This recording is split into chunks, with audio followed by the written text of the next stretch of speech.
Um, So the second question is in the area of medicine, yeah, health. yeah, If you want to do, go to any, just like you mentioned, diagnosis and the likes. If you want to do, if you go to hospital and complain, the first thing they tell you is that go and run some tests in the lab. So in future too, do you think there will be some, when they go to lab, they collect your blood samples and they run tests for those things. But is in future, do you think that there might be an AI-based device where when you just place your palm on it, it's automatically look for you to get your blood without even using needle to collect your blood? okay. Thank you very much for those questions. So let's start from the first one, as usual. So regarding the first question, saying looking at the newly invented generative AI, how this AI is now being used to generate contents that those influencers that used to actually assist the company to advertise, that with time, are they going to lose their job? So that's a very nice question. The reality is, yes, towards the end, we're going to talk about challenges of AI and the likes. It is real. AI is a disruptive technology. So disruptive in the sense that things that we think were not possible before are being made possible now. And also things that used to be, there are positive and negative side of it. That's the fact. But usually we always encourage what we call responsible and ethical artificial intelligence. So to answer the question directly, for sure, people have to brace up. Usually, when I have my machine learning class, I used to start with a very nice video. Then, you see that video has this area photographer using helicopter to capture people from ground. This used to be the case. If you want people to capture your event from the top, you have to rent a kind of helicopter. They will drive upon you, on top of you. Somebody will be staying very dangerously out of the window of the helicopter, taking necessary video capture of the scene. But after a few years, drone took over. So for that man who specializes in that kind of camera to be relevant, he needs to get himself trained on how to use drone to capture events in a professional way. Since he knew how to do that manually, it's easier for him to get trained to become a drone programmer for event coverage. Because he knows how to do manually like this before, he could become expert quickly there. Otherwise, he's going to lose his job. This is a fact that is so hard, but then it's a reality we are facing. So he has to upgrade, reskill, upskill, and get him or herself to know, okay, how do I use AI to do what I used to do manually? So you can use AI now instead of, okay, I used to advertise for company. Now it seems like the company is going to, like the example I just gave, I used to use helicopter and to do coverage. It's very risky. Somebody might lose his life. It's so costly. With a very simple drone now, they can use it to do it. What do? You become drone programmer. Because you have the knowledge of image coverage or event coverage, then you can then use drone to do it better. So you don't lose your job. You only translate to another thing. You now do the job without exposing yourself to risk. Maybe you even make more money. But if you insist you are going to stay to your manual way, then that person might lose his job. So everybody must be on top of it, ready to reskill. Get yourself trained. Like the classical question you just asked, the influencers will have to start, okay, after all, they have to do posting, they have to do things, okay, I'm advertised for this company. They have to go and learn, how can I use AI to generate content for my client? They get used to it. They also integrate themselves into the AI system.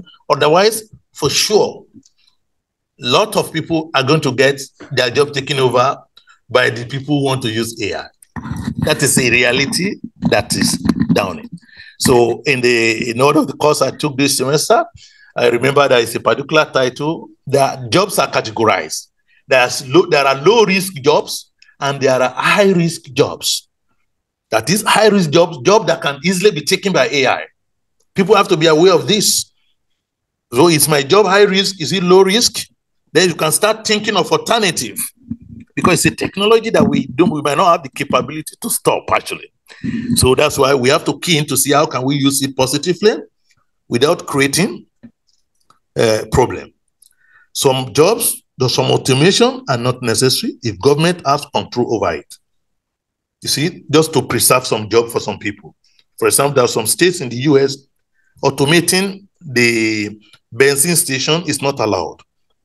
You want to go to gas station to get your fuel, it's automated in some states, but some states say no.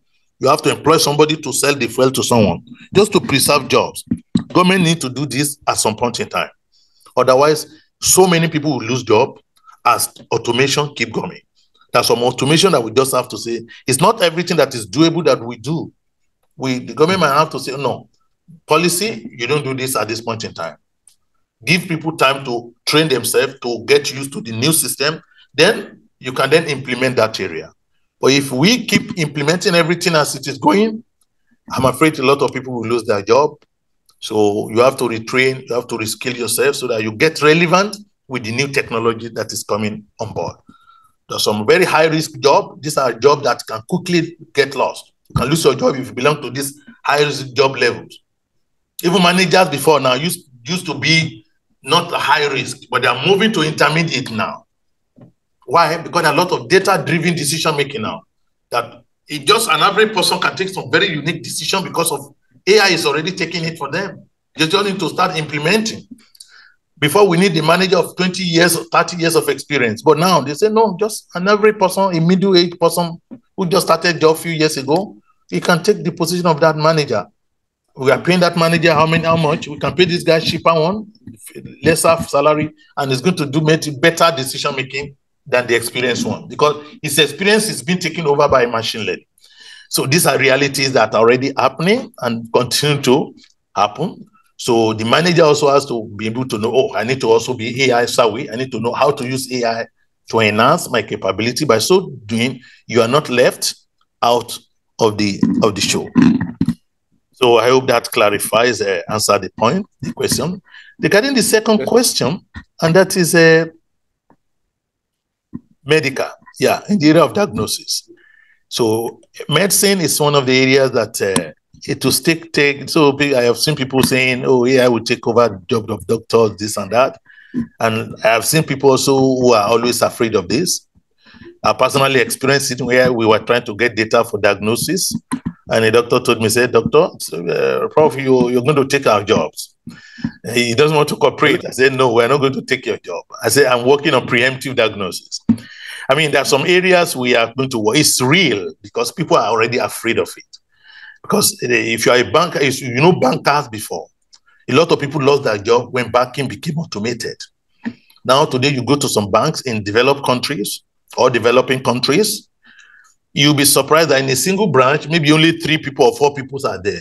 One security, the manager, 1 cashier, and 1 customer support. That's all. Why? Because people don't get to the bank anymore. Right outside the bank, you can get your ATM card from the machine. It will print your ATM card for you. I just got mine a few days ago without seeing anybody. If it was closing hour after the bank already closed. Within 5 minutes, I got my replacement for my bag, for my card, my ATM card. So it means you don't need to see customer service to prepare for you to get you. So a lot of people lost their job in the banking. So when it became possible for you to transfer money from your phone to another person, even to bank your money, cash, you go to the ATM and bank it there. You don't need a human being to count it for you. So a lot of people lost their job. So doctors, they have seen what happened in the banking industry. That's why I empathize with them. I don't blame them. Sometimes some don't want to cooperate when we want to do research. Oh, you want to take my job? No. There's no need for this research. It is real. So we have to validate their emotion and their concern. And it is real.